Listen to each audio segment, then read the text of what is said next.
दोस्तों नमस्कार। इस समय अमेरिका और भारत के बीच में व्यापार समझौते को लेकर काफी गहन विचार विमर्श चल रहा है।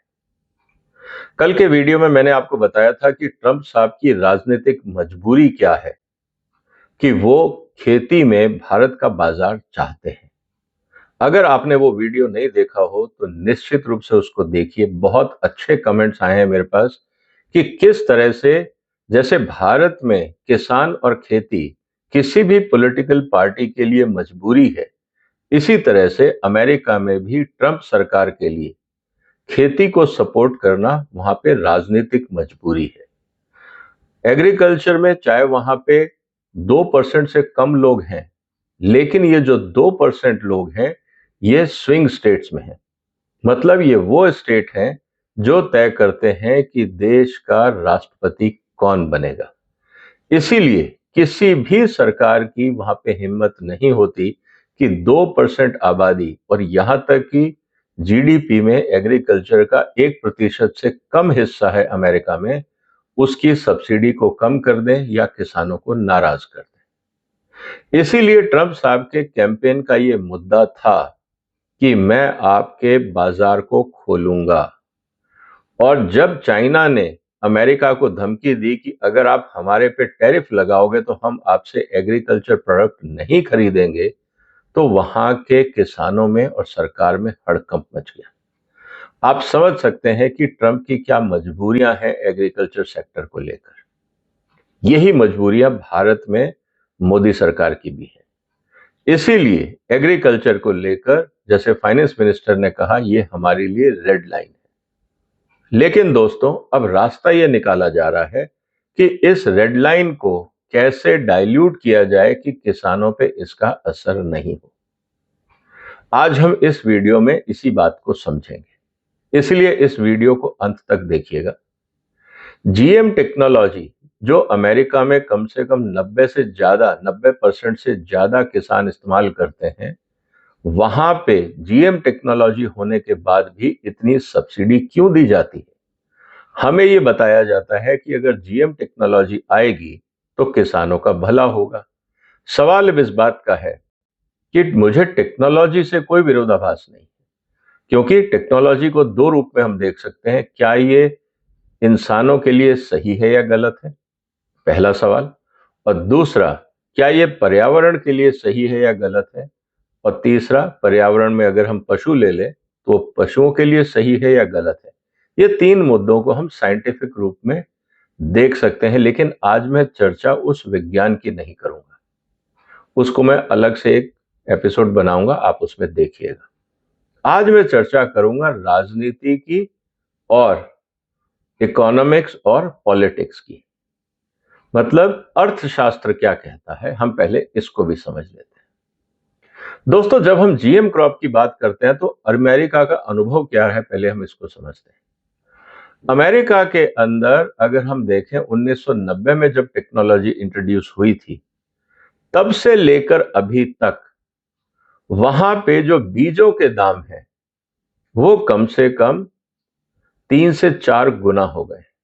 इसका मतलब ये है कि जो सीड कंपनीज हैं जिन्होंने वहां पे कार्टेल बनाया हुआ है, कोई बहुत सारी सीड कंपनीज नहीं है, कुछ जो बड़ी सीड कंपनीज हैं उनका अपना एक कार्टेल है। वो अपने हिसाब से टेक्नोलॉजी के नाम पे बीजों के रेट बढ़ाते रहते हैं। और आपको पता है कि अमेरिका में फ्री मार्केट इकोनॉमी है, आप ये नहीं कह सकते कि आप बीज के दाम कंट्रोल करिए। अब जैसे ही बीज के दाम बढ़ते हैं, मतलब कि कॉस्ट ऑफ प्रोडक्शन बढ़ जाता है, तो उसको ऑफसेट करने के लिए अमेरिका का किसान ज्यादा जगह में बीज लगाता है, क्योंकि जो ज्यादा कीमत दी है उससे ज्यादा पैदावार भी तो ले। तो जहां पे $25 एकड़ का बीज आता था, आज वहां पे $100 पर एकड़ का बीज आता है। मैं मक्के की अगर बात करूं, अब जैसे ही आप उसको कंपनसेट करने के लिए एरिया बढ़ाते हैं और कहा जाता है कि भाई जीएम से यील्ड बढ़ती है, यील्ड भी बढ़ी और एरिया भी बढ़ा, मतलब कि अमेरिका में जो प्रोडक्शन है वो सरप्लस हो गया। जब सरप्लस प्रोडक्शन हुआ तो क्या असर आता है कि प्राइसेस क्रैश होते हैं। और जब प्राइसेस क्रैश होते हैं तो किसानों को आमदनी में सपोर्ट करने के लिए वहां की सरकार सब्सिडी देती है। इसीलिए आपने देखा होगा कि अमेरिका की सरकार को सब्सिडी देना मजबूरी है। और जब आप सब्सिडी देते हैं और टेक्नोलॉजी आपने दी तो वहां ओवर सप्लाई हो गई। जब ओवर सप्लाई हो गई तो दाम गिरेंगे। अब वहां पे जब खपत नहीं है तो ट्रंप साहब को तो दुनिया का बाजार ढूंढना पड़ेगा। अब दुनिया के दो सबसे बड़े बाजार हैं, चीन और भारत। चीन में काफी हद तक एक्सपोर्ट करते हैं, साथ ही साथ कनाडा और मैक्सिको में। मैं इसीलिए कह रहा हूं कि आप मेरा कल का वीडियो देखिएगा। कल और परसों जो दो मैंने वीडियोस डाले हैं ट्रंप के एग्रीकल्चर नेगोशिएशन को लेकर, उसमें काफी आपको चौंकाने वाले तथ्य मिलेंगे और आपके बहुत सारे कॉन्सेप्ट्स को वो क्लियर करेंगे। डेटाबेस पे आधारित वो प्रेजेंटेशंस हैं। अब सवाल ये आता है कि जब ट्रंप साहब को किसानों को सपोर्ट करना है और नया बाजार ढूंढना है तो चाइना आज उनके लिए काफी बड़ा बाजार है। लेकिन जैसा मैंने कहा कि चाइना ने धमकी दी है कि अगर आपने हमारे नॉन एग्रीकल्चर प्रोडक्ट के साथ छेड़खानी करी तो हम आपका एग्रीकल्चर प्रोडक्ट लेना बंद कर देंगे। जब 2017 में ट्रंप साहब की सरकार थी, उन्होंने ये किया था और चाइना ने अमेरिका से एग्रीकल्चर प्रोडक्ट लेने कम कर दिए थे क्योंकि सोयाबीन उनको चाहिए, कॉर्न चाहिए, उन्होंने दूसरे देशों से ले लिया।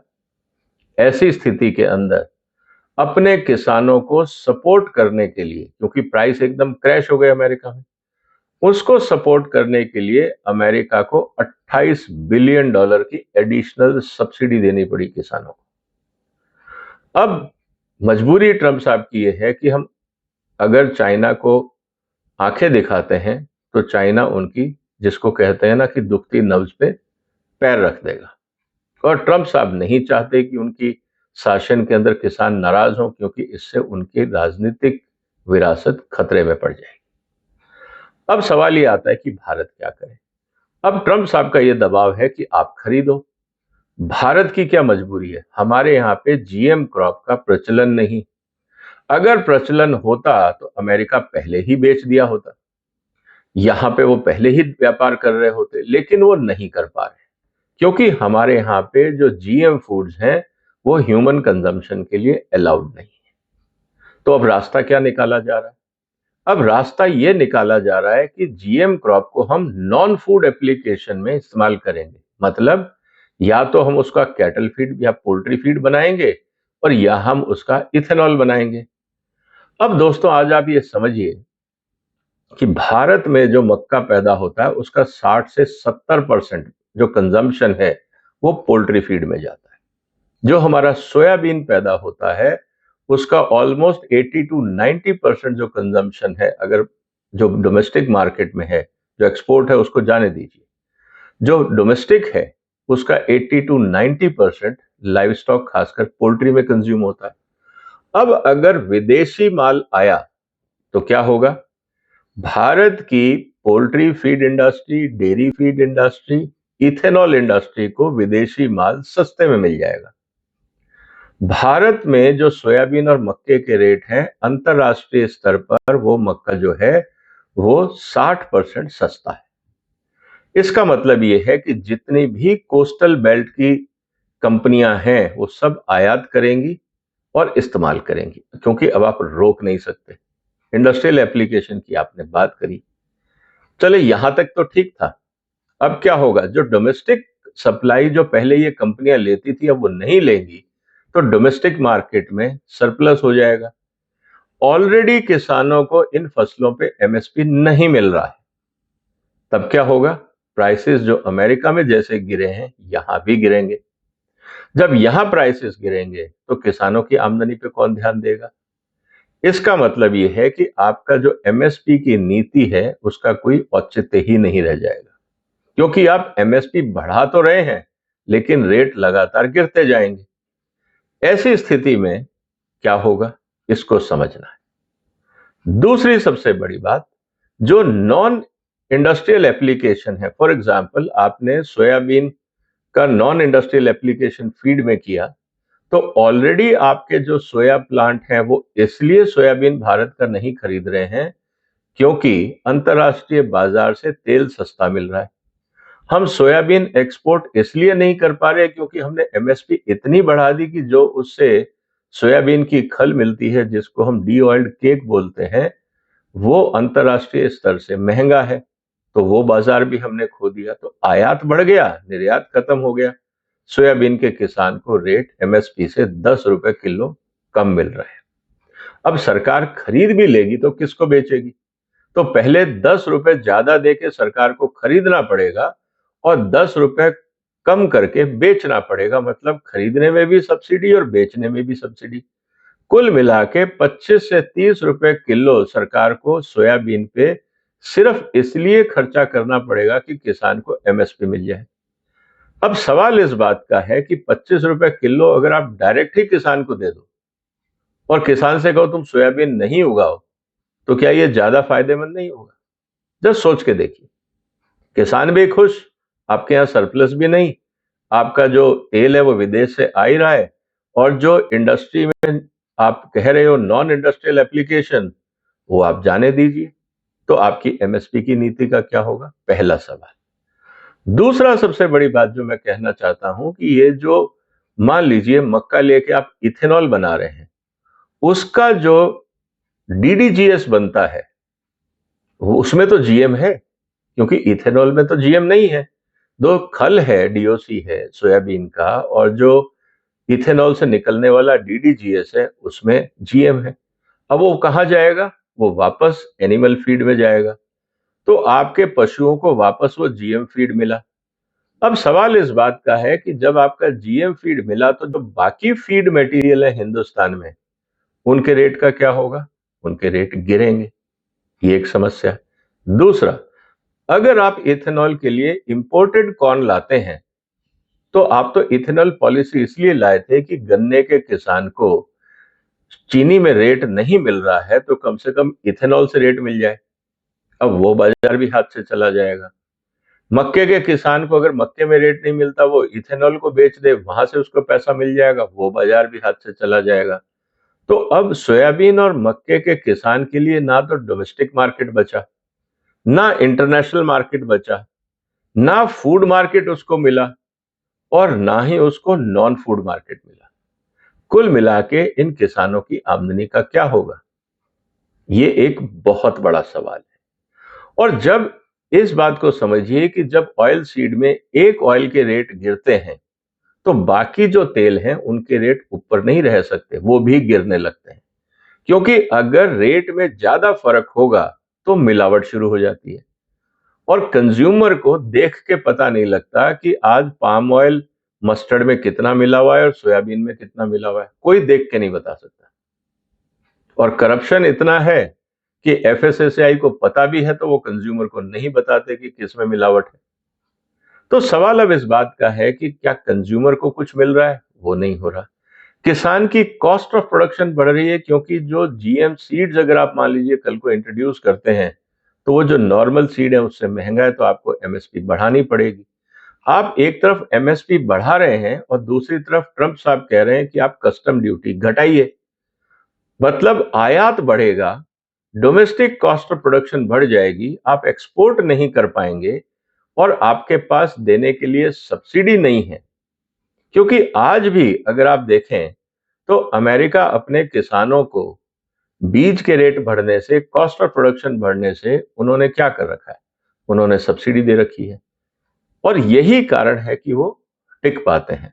नहीं तो अगर आप cost of production fair price पे करें तो अमेरिका का किसान बगैर सब्सिडी के अंतरराष्ट्रीय बाजार में खड़ा ही नहीं हो सकता, क्योंकि उसकी सीड कॉस्ट और केमिकल कॉस्ट इतनी ज्यादा है, उस पे मशीनों का इस्तेमाल इतना ज्यादा है कि उसका कॉस्ट ऑफ प्रोडक्शन दुनिया की एवरेज प्राइस या भारत की प्राइस से ज्यादा ही होगा। इसका मतलब क्या है कि भारत का किसान जिसको सब्सिडी नहीं मिलती, उसको अमेरिका के बड़े किसानों से जिनको भरपूर सब्सिडी मिलती है उनसे मुकाबला करना पड़ेगा, वो भी भारत की धरती पर। अब इसका इकोनॉमिक स्टेटस जो किसानों का है उस पर क्या प्रभाव पड़ेगा, इसको समझना बहुत जरूरी है। इसीलिए जब आप जीएम क्रॉप को इंट्रोड्यूस करते हैं for non food application, ultimately वो जाएगा तो फूड चेन में। क्योंकि लाइव स्टॉक के थ्रू जो प्रोडक्ट बनेगा, चाहे चिकन है, अंडा है, मीट है, दूध है, मछली है, ये सब जीएम क्रॉप खा के बड़े होंगे, ये उनका उत्पादन करेंगे, ये चीज आपके शरीर में जाएगी।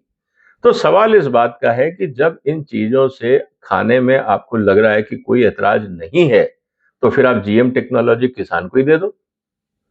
हिंदुस्तान का किसान ही जीएम क्रॉप उगा लेगा और फिर बाजार डिसाइड करेगा कि आयात होगा या निर्यात होगा, क्योंकि भारत सरकार सिर्फ रास्ता खोल सकती है ट्रंप के लिए, मजबूर तो किसी को नहीं कर सकती। आप खाइए। अब जरूरत इस बात की है कि भारत की सीड पॉलिसी क्या होगी। हमारे यहाँ पे सीड बिल पिछले 15 साल से इसीलिए अटका हुआ है कि जीएम अलाउ करें या नहीं करें। और अगर ट्रंप साहब ने जीएम अलाउ किया और जीएम के टेक्नोलॉजी के लिए हमने नया सीड बिल लेके आए, तो सवाल अब ये उठेगा कि भाई सीड बिल तो आप ले आए, सीड के प्राइस कौन कंट्रोल करेगा। जैसे फार्मास्यूटिकल में हमने दवाइयों के प्राइस कंट्रोल कर रखे हैं, मेडिकल इक्विपमेंट्स या इंस्ट्रूमेंट्स जैसे स्टंट है, जॉइंट्स हैं, इनके हमने प्राइस कंट्रोल कर रखे हैं ताकि आम आदमी को हेल्थ केयर मिल सके। उस पे भी ट्रंप को एतराज है कि आप ये क्यों कर रहे हैं। ऐसी स्थिति के अंदर अगर भारत ने बीजों पे प्राइस कंट्रोल लगाया, तो फिर ट्रंप साहब शोर मचाएंगे, क्योंकि जितनी बड़ी कंपनियां हैं जीएम में, वो सारी अमेरिकन कंपनीज है। क्योंकि जापान भी बहुत ज्यादा इनकरेज नहीं करता है जीएम, यूरोप में भी डिस्करेज होता है। सिर्फ चाइना है, अमेरिका है, ब्राजील है, मतलब लैटिन अमेरिका है, जहां पे ज्यादातर जीएम का इस्तेमाल होता है। और अगर अमेरिका के लोग जीएम खा के भारत को जीएम एक्सपोर्ट कर रहे हैं और भारत के लोग जीएम खा रहे हैं और कोई उसका एडवर्स इफेक्ट नहीं आ रहा, तो सवाल तब ये उठेगा कि फिर आपने बीटी ब्रिंजल को क्यों बंद कर दिया, फिर आपने बीटी मस्टर्ड को क्यों बंद कर दिया। एक एक करके आपको सारी फसलों को खोलना पड़ेगा। ऐसी स्थिति में भारत एक तरह से पूरी तरह से अंतरराष्ट्रीय बाजार में इंटीग्रेट हो जाएगा। यहां तक तो बात समझ में आती है कि एग्रीकल्चर जो भारत का बाजार है वो इंटरनेशनल मार्केट से इंटीग्रेट हो जाएगा। लेकिन जैसा मैंने कहा कि जितने बड़े उत्पादक हैं, जैसे ऑस्ट्रेलिया है, अमेरिका है, कनाडा है, ब्राजील है, उनको लगेगा कि यार अब तो भारत का बाजार खुल गया है, तो दबा के प्रोडक्शन करो और भारत में डंप करो। भारत की खाद्य सुरक्षा क्या विदेशियों के हाथ में चली जाएगी? जैसे हमारा इंडस्ट्रियल प्रोडक्शन चाइना के हाथ में चला गया है, बगैर चाइना से इंपोर्ट किए हम ना तो यहाँ पे केमिकल इंडस्ट्री चला पा रहे हैं, ना हम फार्मास्यूटिकल इंडस्ट्री चला पा रहे हैं, ना हम इंजीनियरिंग इंडस्ट्री चला पा रहे हैं, ना हमारे यहाँ पे टॉय और बाकी जो कंज्यूमर प्रोडक्ट्स हैं वो हम बना पा रहे हैं। कहीं ना कोई ऑटोमोबाइल इंडस्ट्री है, सब चाइना पे निर्भर है प्रोडक्ट्स के लिए। तो ये तो था इंडस्ट्रियल सेक्टर का हाल। क्या यही हाल होगा भारत के जो एग्रीकल्चर सेक्टर है और फूड सेक्टर है उसका? ये सोचने वाली बात है। मुद्दा गंभीर है दोस्तों। मैं इसीलिए कह रहा हूं कि मैं इसकी राजनीति पे नहीं जाऊंगा। बहुत सारे लोग बात करेंगे कि पॉलिटिक्स है, ये है, वो है, सब ठीक है। हम इसका इकोनॉमिक इम्पैक्ट अगर असेस करते हैं तो ये बहुत बड़ी चुनौती है भारत के लिए। ये बात सही है कि आपका प्रोडक्शन बढ़ेगा, जो एग्जिस्टिंग प्रोडक्शन है वो इतना हो रहा है कि आपके एमएसपी से नीचे माल बिक रहे हैं। आप टेक्नोलॉजी ला के प्रोडक्शन अगर बढ़ाओगे तो रेट और गिरेंगे। ऐसी स्थिति में 80 करोड़ लोग जो खेती से जुड़े हुए हैं, उनका क्या होगा? उनके रोजगार का क्या होगा? क्या भारत सरकार टैक्स बढ़ा के सब्सिडी बढ़ाएगी? क्या ये भारत की क्षमता में है? टैक्स बढ़ाएंगे तो इन्वेस्टमेंट नहीं आएगा, एम्प्लॉयमेंट नहीं आएगा। तो दुविधा काफी है। ये बहुत ही विकट समस्या है। लेकिन एक अच्छी बात यह है कि भारत सरकार को अब जागना होगा। हमने आज तक खेती और किसान को राजनीति के लिए इस्तेमाल किया है। हमें अब ईमानदारी से इसमें टेक्नोलॉजी और इकोनॉमिक्स को समझना होगा। आज नहीं तो कल ये भारत की मजबूरी हो जाएगी करना, क्योंकि ट्रंप साहब ने अपने किसानों को वादा किया हुआ है। हो सकता है कि इस हफ्ते हम कोई ऐसा समझौता करें जिससे भारत पे दबाव ना पड़े। लेकिन क्या ट्रंप साहब छोड़ देंगे? वो अपनी कॉन्स्टिट्यूंसी को क्या बोलेंगे कि आप तो डील मेकर थे, आप भारत से हमारा बाजार ही नहीं खुलवा पाए जो आपने वादा किया था। इसीलिए चुनौती गंभीर है, भारत पे दबाव बहुत है। अब देखते हैं कि क्या रास्ता निकालते हैं। मुझे लगता है हम सबको बेल्ट कस के बैठ के बांध के इंतजार करना चाहिए कि क्या होने वाला है। आपके जो भी विचार हो दोस्तों, कमेंट बॉक्स में लिखिए, इस वीडियो को शेयर करिए, इस चैनल को सब्सक्राइब करिए। फिर मुलाकात होगी एक और महत्वपूर्ण मुद्दे के साथ। तब तक अपना ध्यान रखिएगा। फिलहाल वंदे मातरम।